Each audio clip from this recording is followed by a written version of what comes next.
Hello everyone, welcome back to another journey into Minegard. We are back in my SMP, and we are actually swinging away at some drowned. I made this drowned farm on a recent stream over on my Twitch channel. You can check that out over on twitch.tv/jollygreen0502. But it is getting us the one thing that we need from drowned, other than a trident, I suppose. But that's copper. And the reason that we need copper is because last episode I promised two things were going to happen and then only did one. So today we're going to make it our mission to do the second one and maybe even a little extra. I'm not going to promise anything at the beginning this time because we all know how that went with the last video. But we need to make a shop. So my original idea for a shop was to actually take the extra potatoes and carrots from this farm and open up a kind of a farm stand. But I kind of keep trading away all my supply because I do need emeralds at the moment. So that kind of ruined that idea. Then I decided I needed copper for a project idea that I had. So I figured I might as well build a copper farm. Now, while this project I had in mind is going to take a fair bit of these resources, I think I've been going AFK enough at the farm to where we should have some extra supply to sell. So what better shop to open up than one that will sell one of the rarest blocks on the server at the moment. So I'm going to take my supply of copper over to the north here, and we are going to set up a very nice copper farm. We've got a layout in mind. It's kind of basic, but I kind of like the concept, so that's what we're going to go with. And it's going to go right over here. So sit back, relax, and enjoy the time lapse. Let's get to building.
Alright, I hope you enjoyed the time lapse. I definitely enjoyed putting this build together. So we've got it all stocked up now. I decided to go with all blocks 16 for 1 diamond for now until I can get the economy plugin working on the server. But I included some of the cut copper as well. I have each different variation. I still need to get item frames on the chests so they can be labeled. You can tell what is what in each chest. But that's the shop for now. I decided to leave the stone cutter in here for people to use as they buy the copper if they wanted the cut instead of just the regular copper blocks. So with that build done, I think the next thing I have in mind for today's episode, we're going to get a little spooky. But first, do you smell that? Ah, just what I thought. I told her. I said, if you're going to have a giant dog, it is a giant responsibility. Because you know what giant dogs do? They take giant craps. Come on. I don't want that stinking up the server. Jeez. Now, I've been in the mood to get kind of festive for the fall season. I added these pumpkins here a couple weeks ago on stream with the sea pickle as the stem on top. I like that addition around the server. Festivizes things just a little bit. But I think we can do better. One thing I want to build is a spooky cemetery off in this dark oak forest over here. I think we could put something right in this grove back here with probably a big custom creepy looking tree, possibly with a face, maybe not. We'll see if we can work something in.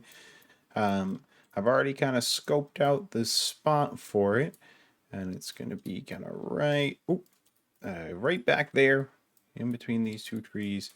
I marked it off with some bone meal on the ground. Actually, I put some grass and then this one little path. I don't want an obvious path to it because it is supposed to be kind of like off the beaten path cemetery. I think I'm gonna do like kind of a creepy-ish looking wall to keep people out. But first, I gotta clear some trees. I'm gonna leave a good number of them kind of towards this end, so it does still look like a full forest kind of leading into here, and then just a small cemetery around. So I'm going to start working on that, and I'll come back at you guys with an update in a little bit.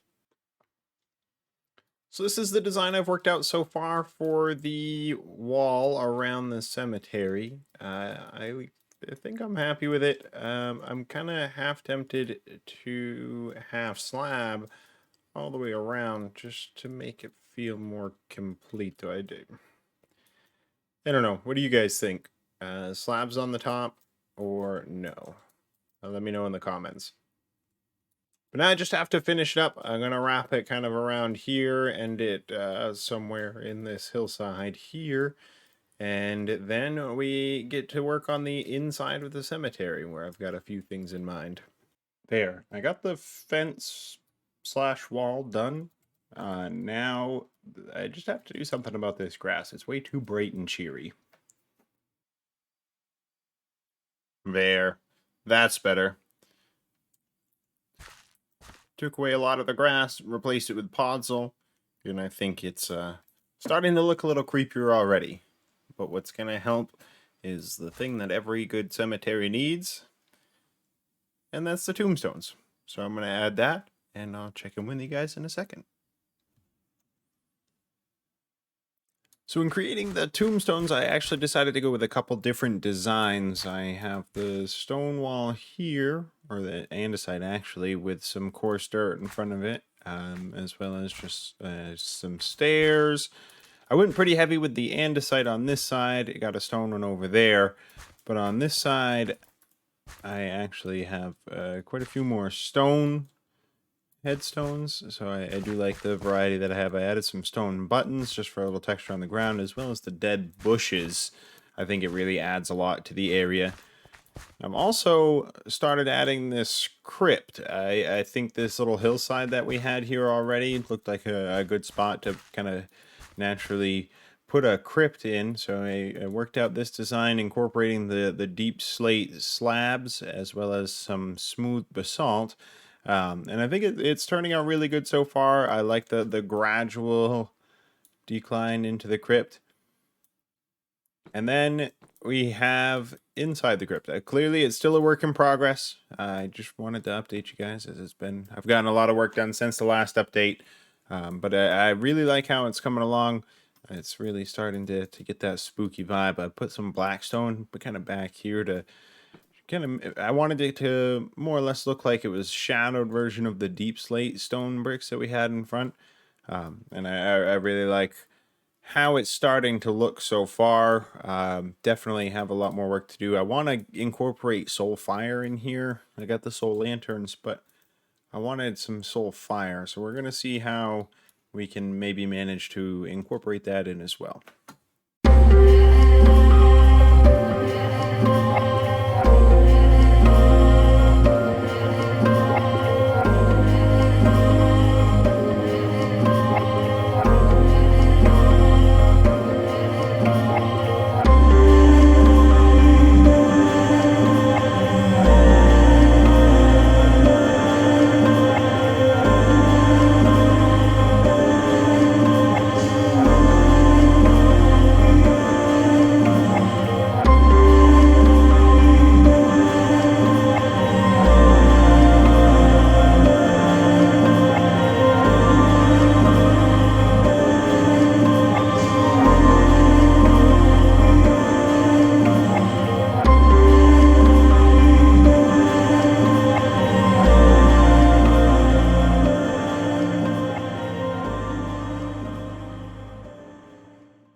There we go, guys. I hope you enjoyed that video there that I was able to put together. It's not anything super special, but I thought it was pretty cool. Wanted to put a little extra time working on it. See the spider over my head. Oh, he vanished.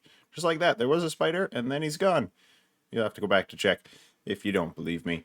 So I hope you like the cemetery build, as well as that little video there that I put together of it in its completion.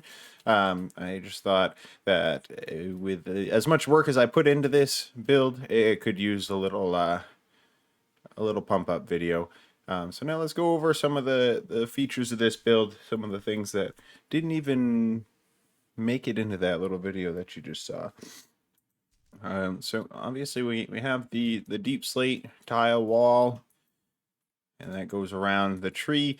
I part of me wants to say the tree should be taller because it's too big around for as short as it is, but I also don't want it to poke up above the tree line a ton, because I like the fact that the cemetery is kind of off the beaten path and hidden. Like, you can fly right past this. If you don't know what you're looking for, you won't know it's here. And I like that about it. So as we went over earlier, we had the tombstones and the way down into the crypt. So in the we found where he went. You can get out of here. So in the crypt, I was very inspired by the Draugr crypt in... Oh, come on, there we go. In Skyrim, and that's kind of what inspired like the little cubbies on the side for the dead, and we also have, of course, the crypts lining up. 1 second, let me take care of these guys. There we go. So it's also a little dark in here. Let me take care of that. Just 1 second. There we go. We brewed up some potions of night vision, so now we'll actually be able to see to show off the build. So this is the first from here. It's lined with the crypts, and we made sure to include this little guy standing up. He's trying to bust out, as well as his friend over here that hasn't quite gotten as far out as he has. Going down further into the crypt, it gets narrower and harder to navigate as we make it down the winding path. It opens up into this big room here. So I wanted this room to feel a little more grand as you come down here. I wanted it to feel like it's getting grander in scale. And this guy, he busted out and he's on the loose. And as you walk up here, you'll notice that there's a room just past here, but no way of accessing it. So another big inspiration for this build for me was one of my favorite games of all time, Legend of Zelda: Ocarina of Time. And I remember in that game, there is a cemetery in one of the towns that you go to kind of early in the game. And in that cemetery, there are a few secrets that if you play a certain song, and just the right spot.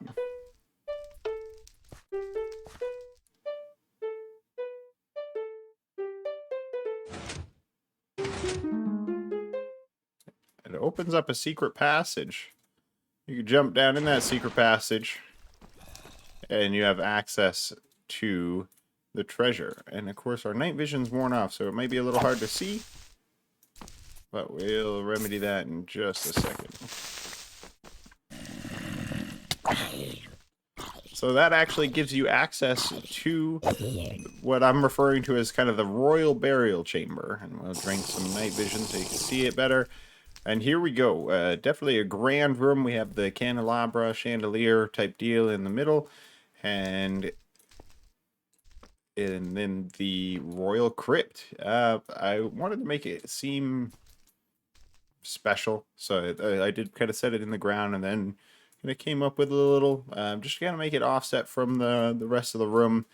And then over here, I felt like if you gain access to the royal crypt, then you should have access to treasure. It's empty at the moment, but I figured treasure could go there as kind of the reward for the player for figuring out the puzzle and managing to, I mean, it's not much of a puzzle, but figuring out how to get down here.